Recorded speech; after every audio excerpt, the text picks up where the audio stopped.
Allá por el año 2000, una de las revistas de finanzas más influyentes del mundo sacó una portada que, bueno, marcó la percepción de todo un continente durante años. Hoy vamos a desentrañar por qué se equivocaron de una manera tan espectacular y qué fue lo que pasó realmente.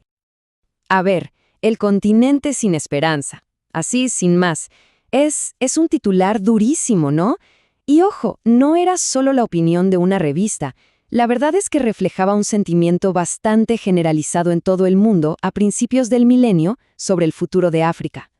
Bueno, para entender por qué se llegó a esa portada, primero tenemos que ver la evidencia que en ese momento parecía respaldar esa visión tan sombría, o sea, ¿de dónde venía todo ese pesimismo? Y no eran solo los medios de comunicación. Para nada. Había un consenso bastante fuerte en el mundo académico. Los economistas especializados en desarrollo, bueno, ellos veían una serie de problemas muy profundos. Hablamos de un crecimiento económico bajísimo, a veces incluso negativo, y súmale a eso unas crisis humanitarias devastadoras. El costo humano de todo esto era simplemente inmenso. Pensemos en la crisis del VIH-Sida, que tuvo un impacto brutal. Para que nos hagamos una idea, en el año 2000, en Zimbabue, la mitad de todas las muertes eran por esta causa. Si lo comparamos con el promedio mundial, que era del 3%, bueno, las cifras son abrumadoras. Y claro, todo esto generaba una frustración enorme. Fíjense en este dato. Economistas como William Easterly, que son muy críticos con el sistema de ayuda, señalaron que se habían gastado más de $500 mil millones en ayuda internacional, con muy poco impacto visible en la pobreza. Esto llevó a algunos a preguntarse si en realidad toda esa ayuda no estaba haciendo más mal que bien.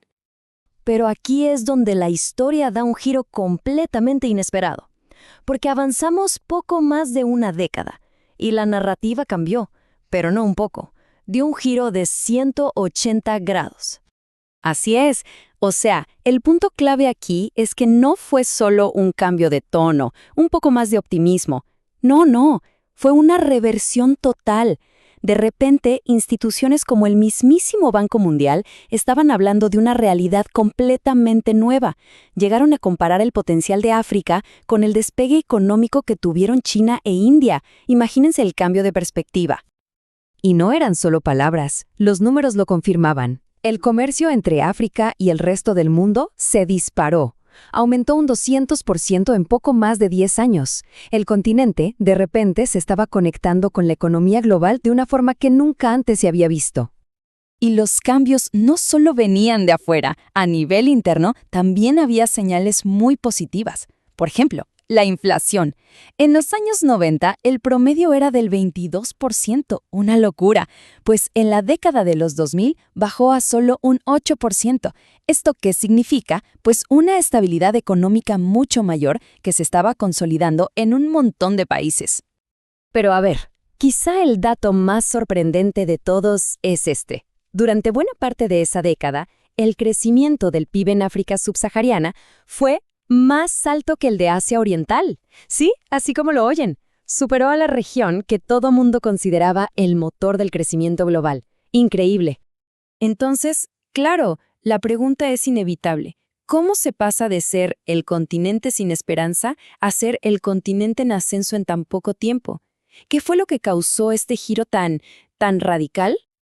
Bueno, pues la respuesta parece estar en la combinación de dos factores clave, dos grandes fuerzas que chocaron, por así decirlo, en la década de los 2000. El primer factor fueron las políticas económicas. ¿Nos acordamos de las famosas reformas promercado de los años 80 y 90? Esas que a veces se llaman Consenso de Washington, que impulsaron privatizaciones, liberalización del comercio. Bueno, el tema es que esas reformas tardaron mucho en dar fruto. No se vieron resultados de inmediato.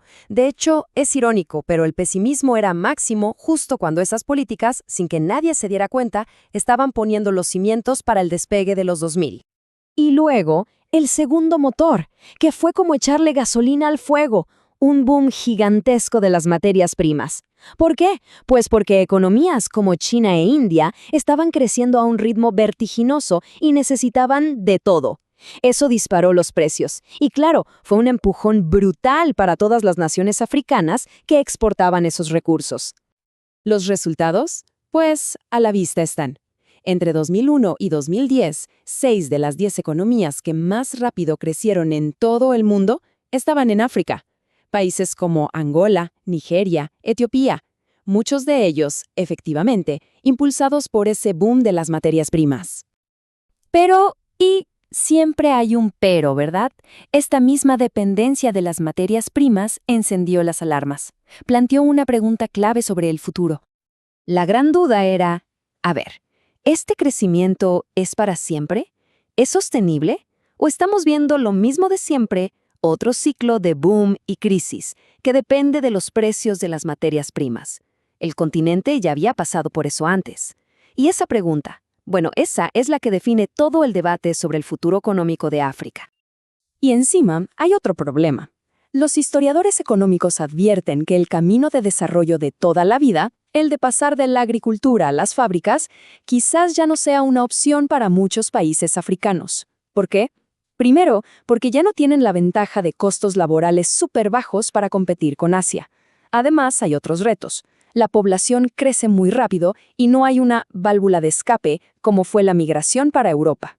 Y por si fuera poco, los sindicatos son fuertes, lo que impide bajar los salarios como se hizo en otras revoluciones industriales. En resumen, las reglas del juego han cambiado. Ok, entonces, si el camino de siempre parece cerrado, a lo mejor se está abriendo una ruta completamente nueva.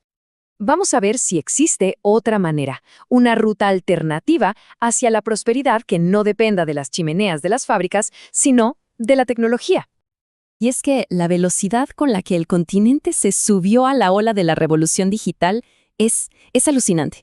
Miremos el caso de Ruanda. En el año 2000, solo 1 de cada 200 personas tenía un celular. 1 de 200.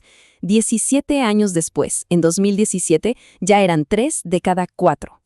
Este salto tecnológico tan brutal ha abierto la puerta a 2 oportunidades gigantescas. Por un lado, la tecnología está conectando los mercados dentro de cada país. Hace que sea más barato y fácil que los productores lleguen a los consumidores. El ejemplo clásico es M-Pesa, el sistema de banca móvil.